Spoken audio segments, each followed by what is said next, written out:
आज हम लोग हाइड्रोकार्बन चैप्टर के सेकंड पार्ट पर आते हैं। First part alkane already discuss कर चुके हैं, कंप्लीट कर चुके हैं। अल्केन का preparation, nomenclature, physical properties, chemical properties, ये सब हम लोग ऑलरेडी पढ़ चुके हैं। और उसमें एक नया आइसोमर्स भी आया था, कन्फर्मेशनल आइसोमर्स, उसके बारे में भी बात की। आज स्टार्ट करते हैं हम लोग अल्कीन। ये सेकंड पार्ट है इस चैप्टर का। अल्कीन अनसैचुरेटेड हाइड्रोकार्बन में आता है। क्लासिफिकेशन याद करो जो फर्स्ट चैप्टर में हम लोग पढ़े थे। हाइड्रोकार्बन, एलिफैटिक हाइड्रोकार्बन को दो पार्ट में बांटा गया था, सैचुरेटेड जिन्हें अल्केन कहा जाता है और unsaturated in which at least 2 carbon atoms are linked with double or triple covalent bond. Double covalent bond containing unsaturated hydrocarbon is called alkene, while triple covalent bond containing unsaturated hydrocarbon is called alkyne। उन्हें alkyne कहा जाता है। यानी कि alkyne के case में double covalent bond present होंगे and it has a general formula CnH2n। इनका जनरल फार्मूला CnH2n होता है। First member of alkene is ethene, क्योंकि मिनिमम 2 कार्बन एटम होने चाहिए, तो इसलिए फर्स्ट मेंबर इसका इथीन हो गया। तब जो मेंबर पूछा जाए उसमें एक कार्बन एटम बढ़ा करके सोचोगे।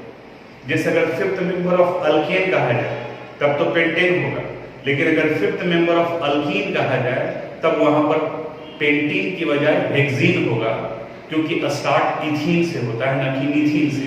मीथीन नहीं होगा क्योंकि मीथीन में 1 कार्बन, जबकि अल्कीन के लिए 2 कार्बन का होना जरूरी है, जिनके बीच में डबल कोवेलेंट बॉन्ड होगा। यहां पर अगर आप एनसीईआरटी बुक पढ़े होंगे तो नोमेनक्लेचर है, आइसोमेरिज्म है। नोमेनक्लेचर, स्ट्रक्चरल आइसोमेरिज्म ऑलरेडी हम लोग डिस्कस कर चुके हैं। यहाँ भी कार्बन एटम का एलिमेंट अलग अलग होगा तो चेन आइसोमेरिज्म होगा। अगर मल्टीपल बॉन्ड का पोजीशन अलग अलग है तो उन्हें पोजीशन आइसोमेरिज्म कहते हैं। यहाँ एक और नया आइसोमेरिज्म है, स्टीरियो आइसोमेरिज्म का टाइप, जिन्हें ज्योमेट्रिकल आइसोमेरिज्म कहा जाता है।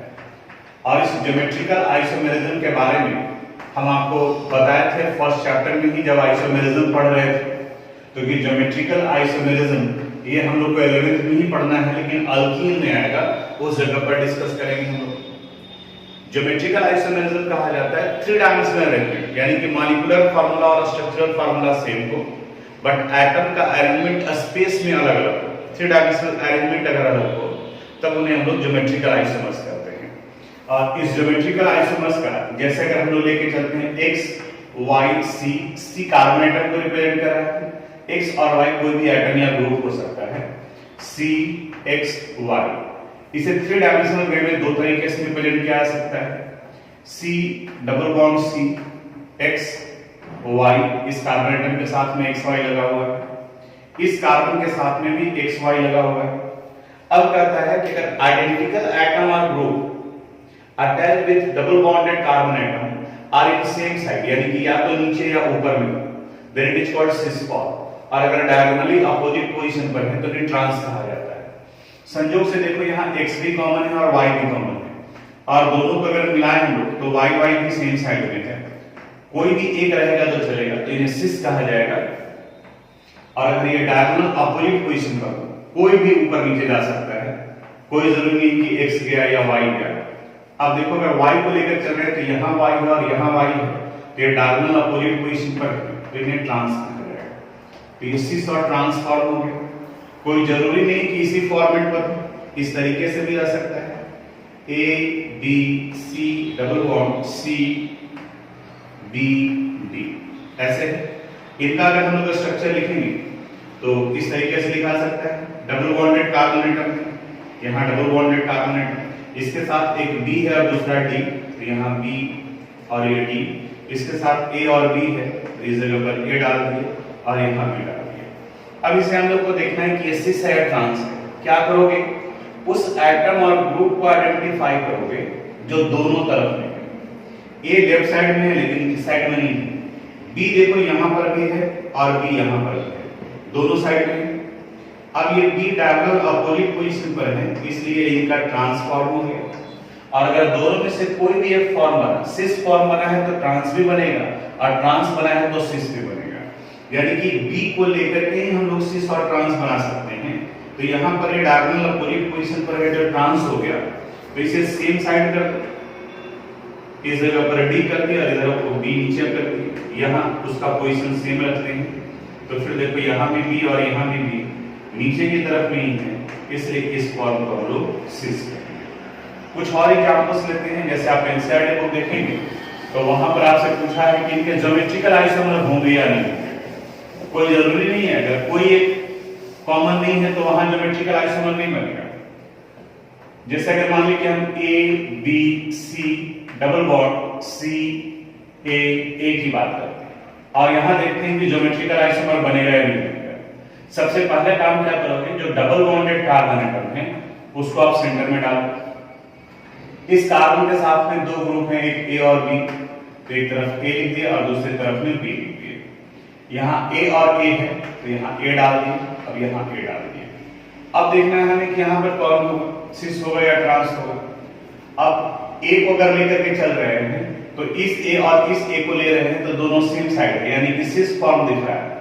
लेकिन अगर इसको इससे कंपेयर कर रहे हैं तो ट्रांसफॉर्म हो रहा है। तो इसका मतलब ये हुआ कि यहाँ ज्योमेट्रिकल आइसोमेरिज्म पॉसिबल नहीं है, क्योंकि या तो सिस होना चाहिए था या फिर ट्रांस होना चाहिए था। तो इस तरह का अगर अल्कीन है जहां पर दोनों ग्रुप मैच कर रहा है, दोनों एटम मैच कर रहे हैं, तो वो ज्योमेट्रिकल आइसोमेरिज्म शो नहीं करेंगे। उसी तरह से चारों डिफर कर रहा है तो वहां भी ज्योमेट्रिकल आइसोमेरिज्म में सिस और ट्रांस नहीं देखेंगे हम लोग। आगे एक और स्पेशल कंडीशन होता है जब चारों अलग अलग आते हैं, तो वो हम लोग बाद में बात करेंगे। तो पहले इनको लेकर के चलते हैं। अब जैसे कुछ एक एग्जांपल लेते हैं। अगर मान लीजिए कि हमें बनाना है ब्यूट 1 के ज्योमेट्रिकल आइसोमर होंगे या नहीं, तो पहले ब्यूट 1 का आप स्ट्रक्चर लिखो। ब्यूट 1 का स्ट्रक्चर ये हो गया CH2 double bond CH CH2 and CH3। अब क्या करना है, इसको इस फॉर्मेट पर लिखना है। तो उस फॉर्मेट पर लिखने के लिए जो डबल बॉन्डेड कार्बन है उसको आप पहले यहां सेंटर में डालो, यहां।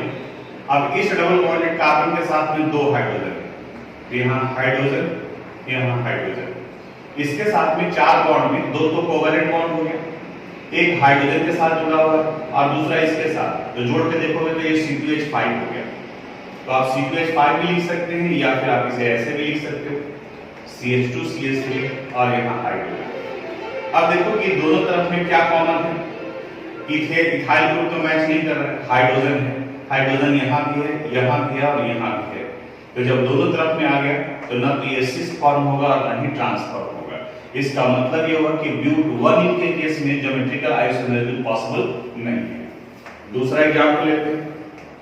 इमेजिन करो कि आपको दे दिया गया कि ब्यूट 2 का देखिए ज्योमेट्रिकल आइसोमेरिज्म पॉसिबल है या नहीं। तो ब्यूट 2 का पहले स्ट्रक्चर लिखो, CH3 CH double bond CH और यहाँ CH3।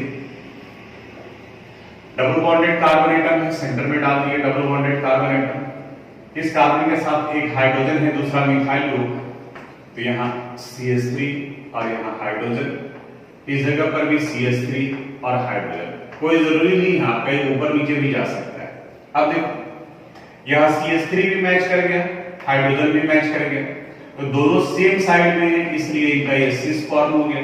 तो जब नेमिंग करते हैं या बुक में देखोगे तो सिस लिख दिए और इसका नाम ब्यूट 2 है, तो यहाँ जाएगा सिस ब्यूट 2 और जब सिस बना है तो ट्रांस भी बनेगा। किसी एक को भी आप लेफ्ट साइड या राइट साइड का पोजीशन चेंज कर देंगे, जैसे H और यहाँ CH3। आप सिस और ट्रांस किससे लेके चल रहे हैं, तो चूंकि दोनों एटम कॉमन है तो आप अपनी तरफ से कोई एक को मान लो जो कॉमन है। हम CH3 को लेकर चल रहे हैं, तो देखो CH3 डायगोनल अपोजिट पोजीशन पर है, तो इसे कहा जाएगा ट्रांस ब्यूट 1। तो इस तरीके से कोई जरूरी नहीं है कि सारे अल्कीन में ज्योमेट्रिकल आइसोमेरिज्म पॉसिबल हो। जैसे इस तरीके का फॉर्मेट होगा तो ज्योमेट्रिकल आइसोमेरिज्म नहीं पॉसिबल है। इस फॉर्मेट पर है, कोई भी एक डिफर भी कर जाता तो भी वहां पर पॉसिबल था। तो अब इससे रिलेटेड जो क्वेश्चन है उसको आप बना लीजिएगा, जरूरत पड़े तो वीडियो को एक बार फिर से रिपीट करके देखिए। अभी हम लोग ज्योमेट्रिकल आइसोमेरिज्म देख रहे थे, अब आते हैं अल्कीन के प्रिपरेशन पर।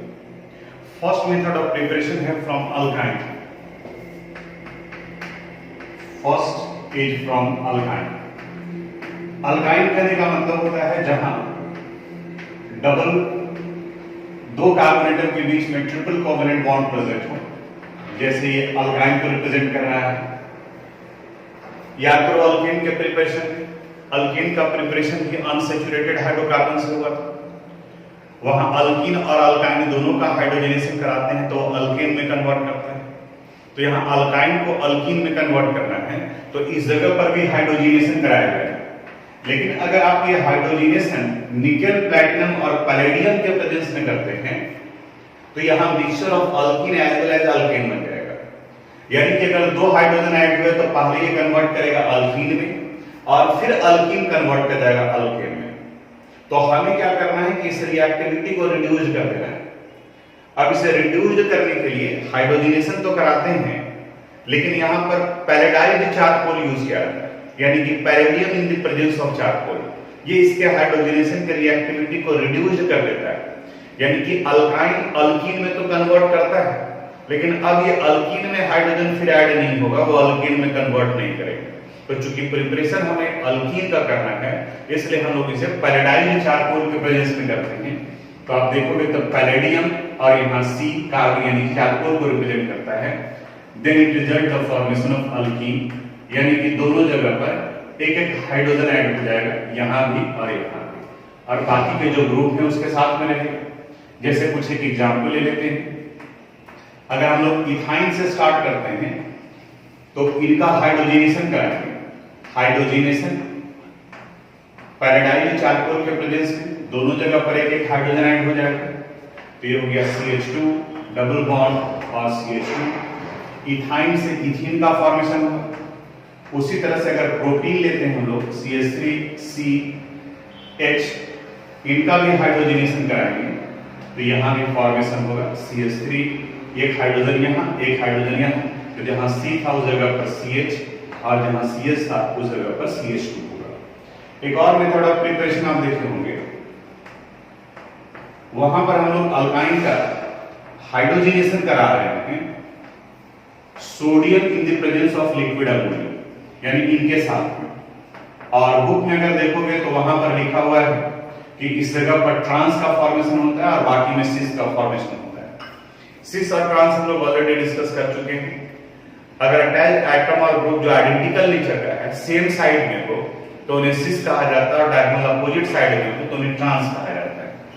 तो सिस और ट्रांस में अभी मेन आप ध्यान में रखो कि ये अल्कीन का फॉर्मेशन करेगा CH और CH से। तो ये अल्कीन का फर्स्ट में मेथड हुआ प्रिपरेशन का from alkyne. Second method of preparation है from alkyl halide. Alkyl halide कहते हैं जहां पे अल्काइल ग्रुप के साथ में एक हाइड्रोजन जुड़ा हो और कम से कम 2 कार्बन एटम हो, तभी जो अल्कीन का फॉर्मेशन होगा। तो सेकंड मेथड ऑफ प्रिपरेशन है from alkyl halide. Alkyl halide, अब अल्काइल हैलाइड में सैचुरेटेड हाइड्रोकार्बन है, यहां हाइड्रोजन है। इनका रिएक्शन जब हम लोग अल्कोहलिक पोटेशियम हाइड्रोक्साइड के साथ कराते हैं, उस कंडीशन में एलिमिनेशन रिएक्शन होगा। यहां से बाहर निकलेगा H और X। आगे जब 12th में पढ़ोगे तो फर्स्ट चैप्टर में ऑर्गेनिक का हेलोकेट है, तो वहां पर भी होगा। ये HX फिर कंबाइन करके X और H2O का फॉर्मेशन कर देते हैं। तो अभी जितना सैंपल है उसी को मैं बता रहे हैं यहाँ पर। ये कन्वर्ट कर जाता है अल्कीन में, और बाई प्रोडक्ट यहां ही लिख दिए हम HX, तो उस जगह पर लिखने की जरूरत नहीं है। कुछ एक एग्जाम्पल लेकर चलते हैं, जैसे CH3 CH2 और यहाँ Cl है। इनका अल्कोहलिक पोटेशियम हाइड्रोक्साइड से कराएंगे तो इस जगह से Cl और यहाँ से हाइड्रोजन बाहर निकलेगा, यानी बाहर निकलना है HCl को। तो बाकी बचा रह गया यहाँ पर CH2 डबल बॉन्ड और ये CH2। अगर कोई दूसरा पार्ट लेते हैं जैसे CH2 और Br, तो अब इस कंडीशन में अल्कोहलिक पोटेशियम हाइड्रोक्साइड यूज कर रहे हैं। तो यहां से Br और यहां से हाइड्रोजन बाहर निकलेगा HBr, और प्रोडक्ट बनाएगा CH3 CH डबल बॉन्ड और CH2। इसे डीहाइड्रोहेलोजिनेशन कहा जाता है। क्योंकि यहाँ पर हाइड्रोजन और हेलोजन दोनों बाहर निकल रहे हैं, इसलिए इस मेथड को डिहाइड्रोहेलोजिनेशन भी कहा जाता है। कुछ और एडिशनल रूल होंगे जो हम लोग 12th में डिस्कस करेंगे, जैसे इस जगह पे सेट-जेफ रूल भी अप्लाई होता है। एनसीईआरटी ने डिस्कस नहीं किया है, मे भी कुछ एक साइड बुक आप देखेंगे तो राइटर वही है 11th और 12th का, तो 12th वाले पार्ट को कॉपी कर लेते हैं यहाँ पर। लेकिन बेटर होगा कि जो चीज जहाँ पढ़ना है, जहाँ समझना है, उसी जगह पर डिस्कस करें। तो आप इसको नोट कर लीजिएगा। अब थर्ड मेथड ऑफ प्रिपरेशन है फ्रॉम विसिनल डायहालाइड। आप थोड़ा सा यहाँ एक करेंगे कि ये विसिनल क्या है। डायहालाइड तो समझ में आ रहा है कि दो हैलोजन हो तो उन्हें डायहालाइड कहा जाता है। अब इसको थोड़ा सा समझ, ये भी 12th का ही पार्ट है, लेकिन ये समझना जरूरी है कि विसिनल क्या है। अगर दो हैलोजन एटम डायहालाइड है तो दो हैलोजन होंगे, दोनों अगर एडजेसेंट कार्बन एटम पर एक से हैलोजन को रिप्रेजेंट कर रहा है, तब इस डायहालाइड को विसिनल डायहालाइड कहा जाता है। और अगर ये दोनों हैलोजन एटम एक ही कार्बन एटम पर हो ऊपर नीचे, जैसे यहां हो और यहां हो, तो इस डायहालाइड को जेम डायहालाइड कहा जाता है। यानी कि डायहालाइड का क्लासिफिकेशन, जब क्लासिफिकेशन ऑफ हम लोग 12th में हैलोअल्केन हैलोरिन पढ़ेंगे तो वहां पर ये टर्म आता है। आप एनसीईआरटी 12th का देखोगे तो वहां नजर आएगा। तो अगर दोनों हैलोजन एक ही कार्बन एटम पर हो तो उन्हें जेम डायहालाइड कहा जाएगा, और दोनों एडजेसेंट कार्बन एटम पर हो तो उन्हें विसिनल डायहालाइड कहा जाएगा।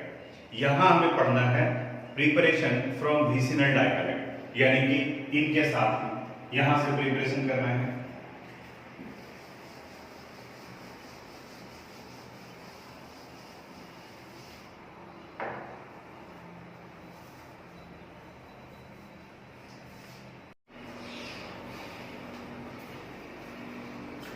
अब जब आपको विसिनल डायहालाइड समझा दिए तो अब हम लोग अल्कीन का प्रिपरेशन करते हैं। यहां बताता है कि व्हेन विसिनल डायहालाइड, कोई भी डायहालाइड हो सकता है, when vicinal dihalide is treated with zinc, zinc के साथ रिएक्ट कराया जाता है, तो ये दोनों हैलोजन जिंक के साथ रिएक्ट करते हैं, दोनों हैलोजन बाहर निकलते हैं, यानी कि डीहैलोजिनेशन होता है। इसके पहले वाले रिएक्शन में डीहाइड्रोहेलोजिनेशन था, यानी हाइड्रोजन और हेलोजन दोनों बाहर निकल रहे थे, और इस जगह पर बाई प्रोडक्ट में बनेगा ZnH2। अब जो हैलोअल्केन रहा उसके अनुसार से बनेगा, जैसे अगर CH2 CH2 और दोनों जगह पे क्लोरीन है, यानी 1,2 डाइक्लोरोइथेन है, तो इनका अगर रिएक्शन जिंक के साथ कराते हैं तो इस कंडीशन में ये क्लोरीन दोनों बाहर निकलेगा और यहाँ डबल बॉन्ड बन गया, यानी CH2 डबल बॉन्ड CH2 और प्लस ZnCl2 है।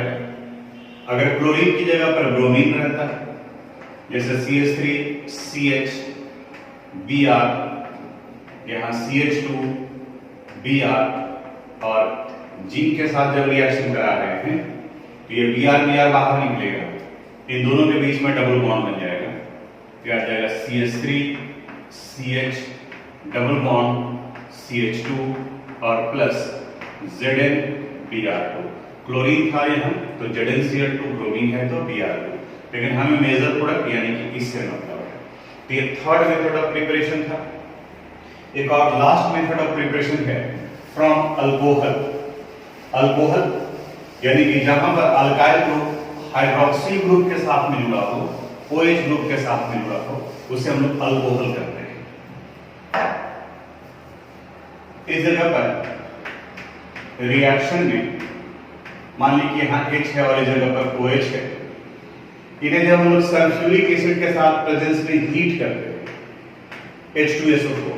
H2SO4 को डिहाइड्रेटिंग एजेंट भी कहा जाता है, तो यहां से ये बाहर निकलता है H2, H और OH, तो H और OH H2O के फॉर्म में बाहर निकलेगा और ये अल्कोहल कन्वर्ट कर गया अल्कीन में। इस मेथड ऑफ प्रिपरेशन में वाटर बाहर निकल रहा है, इसलिए इसे डिहाइड्रेशन कहा जाता है, यानी कि वाटर मॉलिक्यूल बाहर निकल रहे हैं।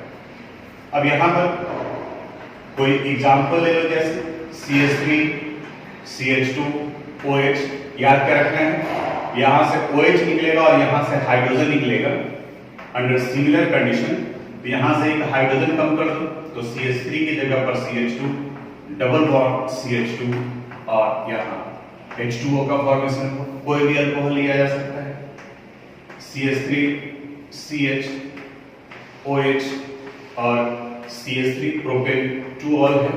तो अंडर सिमिलर कंडीशंस कहीं से भी निकालोगे सेमी प्रोडक्ट बनेगा। मान लीजिए यहां से निकाल रहे हैं हाइड्रोजन, तो CH3 CH double bond CH2 और प्लस H2। ये 4 मेथड ऑफ प्रिपरेशन था अल्कीन का, यानी कि अल्कीन के प्रिपरेशन के लिए। तो जैसे अल्कीन के केस में बताया आपको कि समराइज फॉर्म कैसे लिखना है, प्रॉपर्टीज का भी लिखना है। एक बार फिर से रिपीट कर रहे हैं कि किस तरीके से इनका प्रिपरेशन लिखते हैं। पहले दिमाग में रख लो कि कोई एक अल्कीन बनाना है, यहां तक आप नोट कर लीजिएगा। नोट करने के बाद में फिर आप समराइज फॉर्म लिखोगे, उसको हम यहां बता रहे हैं चारों मेथड से कैसे किया जाएगा। जैसे पहले हम डिसाइड कर लिए कि हमें प्रिपरेशन करना है इथीन का, प्रोपीन भी होगा तो वहां का रिएक्टेंट डिफर कर जाएंगे। यहां हमें प्रिपरेशन करना है इथीन का, इथीन यानी कि CH2 डबल बॉन्ड और ये CH2। फर्स्ट मेथड था फ्रॉम अल्काइन, तो फ्रॉम अल्काइन में इथीन के प्रिपरेशन के लिए इथाइन का यूज करते हैं। इनका हाइड्रोजनेशन कराते हैं, यानी कि हाइड्रोजन से रिएक्शन कराएंगे in the presence of palladised charcoal, तो इथीन का फॉर्मेशन होगा। सेकंड मेथड था फ्रॉम अल्काइल हाइड, जैसे अगर CH3 CH2 Cl लेते हैं तो उस कंडीशन में अल्कोहलिक पोटेशियम हाइड्रोक्साइड के प्रेजेंस में रिएक्शन कराने पर यहां से H और यहां से Cl यानी HCl बाहर निकलेगा। थर्ड था फ्रॉम विसिनल डाइहाइड, जैसे अगर CH2 और दोनों जगह पे क्लोरीन क्लोरीन है तो ये विसिनल डाइहाइड हो गया। और इन्हें अगर हम लोग हीट करते हैं जिंक के साथ में तो बाई प्रोडक्ट यहां बनेगा ZnCl2 और ये इथीन का फॉर्मेशन कर लिया। और अभी लास्ट हम लोग पढ़े अल्कोहल के डिहाइड्रेशन से, तो CH3 CH2OH यानी कि इथेनॉल है। तो यहां जब हम लोग सल्फ्यूरिक एसिड के प्रेजेंस में इसे हीट करते हैं तो ये वाटर के फॉर्म में बाहर निकलता है। तो जो बाई प्रोडक्ट बन रहा है वो माइनस माइनस माइनस कर दिया, जो आप ले रहे हैं वो यहां पर यूज किया गया है।